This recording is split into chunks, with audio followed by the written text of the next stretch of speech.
Donc nous, on veut contrôler les tensions qui alimentent le mât d'éclairage. Alors le mât d'éclairage, vous ne le connaissez peut-être pas. C'est un système qui serait plutôt à mi-chemin entre l'industriel et le tertiaire. Donc lui, il est alimenté en triphasé plus neutre. Autrement dit, on a 3 phases et un neutre, ce qui forme un système tétrapolaire en 50 Hz. Ça, ce sera la fréquence qui change 50 fois de sens par seconde. Nous, on souhaite contrôler les tensions. Alors, on en a parlé précédemment. En alternatif, il y a 2 tensions, les tensions simples, entre phase et neutre. Donc, il y en a 3 pour nous.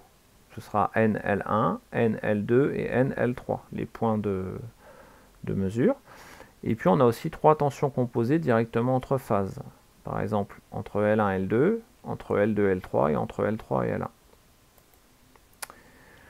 On utilisera donc un voltmètre. Donc moi, j'ai pris l'exemple du Matrix. Donc pour le Matrix, il faudra que nos pointes de touche, que la pointe de touche rouge rentre sur l'entrée V et que le commun soit sur la pointe noire. Alors il faut savoir qu'en alternatif, comme c'est tantôt positif, tantôt négatif, le voltmètre il affichera toujours une valeur positive. Donc vous pouvez mettre les pointes de touche les inverser, ça revient au même.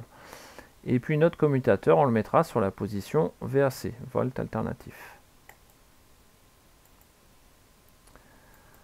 Ensuite, donc, pour pouvoir faire cette mesure, alors quand on connaît le système, il n'y a pas de souci, on y va directement, mais quand on le découvre pour la première fois, ou les premières fois, ce qu'on va faire, on va consulter les schémas qui sont dans la documentation technique. Donc je vous ai remis un des schémas, donc vous voyez ici l'appellation 2/7, ça veut dire qu'on est sur le deuxième folio, la deuxième page. Il y en a 7 pour le schéma électrique de ce système. Et donc moi ce que j'ai fait, c'est que j'ai fait un zoom sur la partie qui nous intéresse, puisqu'on veut contrôler la tension à l'arrivée. À l'arrivée, donc c'est-à-dire juste après la P17. La P17 c'est une prise tétrapolaire plus PE, d'accord, qui alimente le système. Et donc là, on a la représentation du disjoncteur donc, différentiel magnétothermique. Il est repéré Q1, d'accord. C'est le premier qu'on trouve dans l'installation quand on arrive. Et c'est celui qui est consigné derrière. C'est le premier appareil à l'intérieur de l'armoire.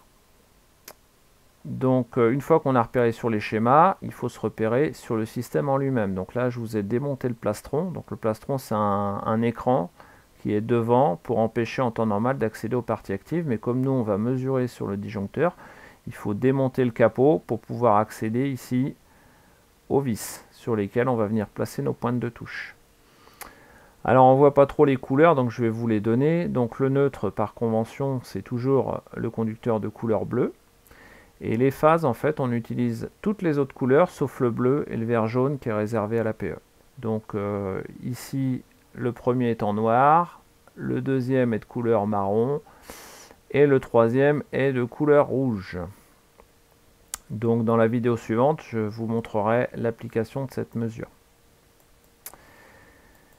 Une fois qu'on aura fini le contrôle de nos tensions d'alimentation, on retirera la consignation et on fermera le disjoncteur pour alimenter l'ensemble du système et on ira contrôler la tension du circuit de commande. Donc le circuit de commande, il est alimenté par un petit boîtier qui s'appelle AL1. Et donc nous, ce qu'on fera, c'est qu'on mesurera la tension en entrée et en sortie de ce boîtier. Donc je suis allé sur les schémas et je vous ai pas remis tout le schéma. Là, j'ai juste fait un zoom sur l'élément qui nous intéresse, AL1. Et donc vous voyez que c'est symbolisé par une petite boîte avec une diagonale. On a 2 fils qui arrivent avec l'indication 230 volts AC, donc alternatif. Donc autrement dit, on est branché entre une phase et le neutre. Et en sortie, on a 2 autres conducteurs ici, repérés 3, 4, les bornes. Et là, on voit 24 volts CC, donc comme 24 volts courant continu en français. Si on avait mis l'appellation anglaise, on aurait mis 24 volts DC. Et donc, AL1, bah, tout simplement, ce boîtier, symbolisé par ce rectangle coupé par une diagonale, bah, qu'est-ce qu'il fait? Il transforme de l'alternatif en continu. Et donc, une fois qu'on s'est repéré sur les schémas, de la même façon, on se repère sur le système. Alors, pour comprendre le petit film de tout à l'heure, ce que j'ai fait, c'est que je vous ai remis la photo donc, de AL1. Et donc, les bornes d'entrée, c'est pas trop visible ici, mais ces deux bornes sont repérées L et N, c'est l'alimentation par la phase et le neutre. Et puis, de l'autre côté, on a un plus et un moins sur lequel on est raccordé, c'est la sortie. C'est ce qu'on ira vérifier. Pour notre appareil, donc pour la tension d'entrée, on sera en VAC, puis pour faire la tension de sortie, on se mettra en VDC au niveau du commutateur. Et là, par contre, on fera bien attention de mettre la pointe rouge sur le plus et la pointe noire de touche sur le moins.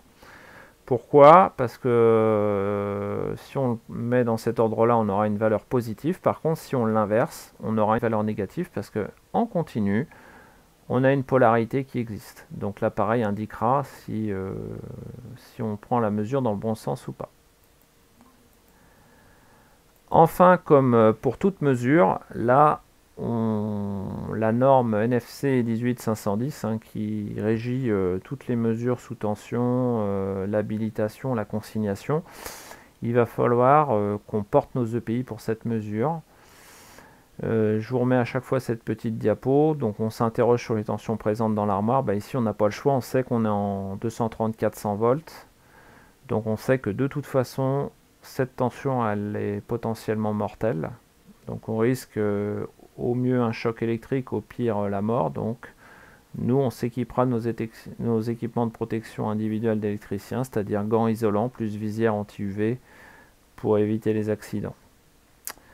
Voilà, écoutez, j'espère que cette petite vidéo vous a plu, qu'elle vous a permis de revoir ou d'apprendre ce que c'est qu'un courant continu ou alternatif et de la façon dont on les mesure. Et donc, je vous retrouve rapidement dans la seconde vidéo pour voir en pratique comment on va faire notre mesure devant le système.